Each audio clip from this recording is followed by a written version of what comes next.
Hi mga labs! Magandang araw! Welcome back to my channel, George's Kitchen! For today's vlog mga labs, magluluto naman tayo ng pininyahang manok kasi it's been a long time na hindi ako nakapagluto ng ganito kasi paborito ito ng mga kasama kong Pinay dito sa aking workplace. Nagisa nga pala ako dito mga labs ng bawang sibuyas at luya.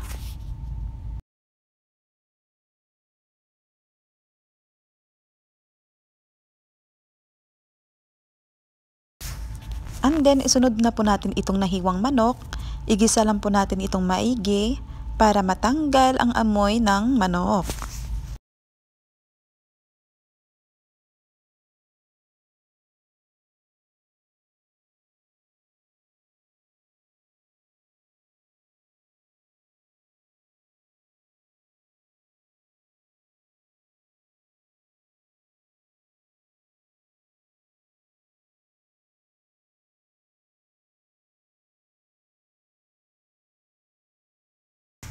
At habang ginigisa natin mga labs, maglagay na tayo dito ng patis para manuot ang lasa ng patis sa karning manok. Takpan na natin ito mga labs at hayaan lang natin itong kumulo ng ilang minuto.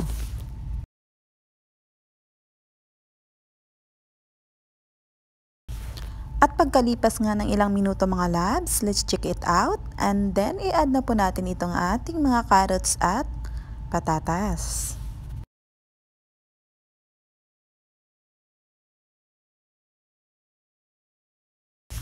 At syempre, hindi dyan magpapahuli ang ating pineapple chunks. Ilagay na rin natin ito para sabay-sabay na silang maluto.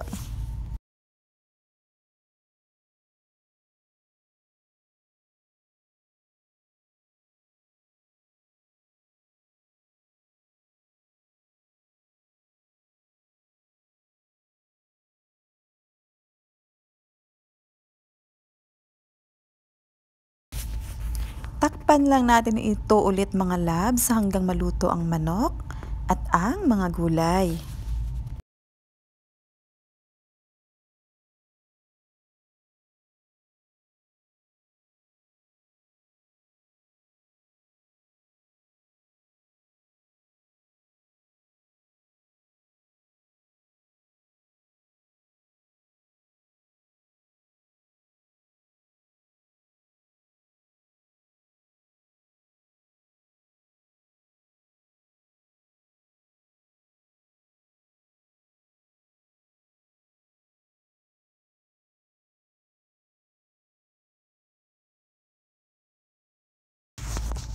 At kapag malambot na ang ating manok at ang mga gulay, pwede na natin dito i-add ang ating evaporated milk at nag-add din po ako dito ng liquid cream or yung cooking cream para mas creamy ang ating pininyahang manok. Take note mga labs, all the products I use in my videos is not sponsored. Yan lang po talaga ang available na products dito sa kitchen ng aking employer. Kaya yan po ang ginagamit ko. Super blessed lang talaga ako sa mga sponsor ko mga labs kasi mababait sila, although minsan may mga ugaling na hindi maintindihan, pero it's okay dahil amo nga sila.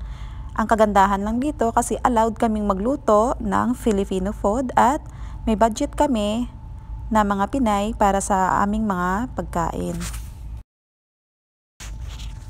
Iangat lang po natin ng kaunti ang takip ng ating saucepan mga labs para maiwasan ang pagpamumuo ng ating cream at yung evaporated milk.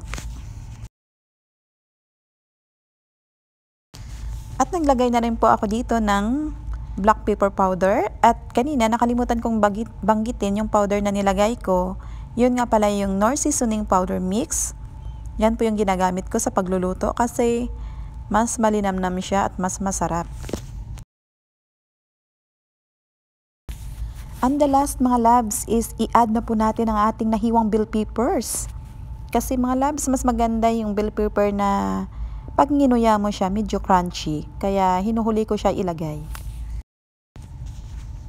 Paalala po sa mga misis dyan na magagaling magluto. I salute yung mga langga. Kasi sabi nga nila, happy wife is a happy life.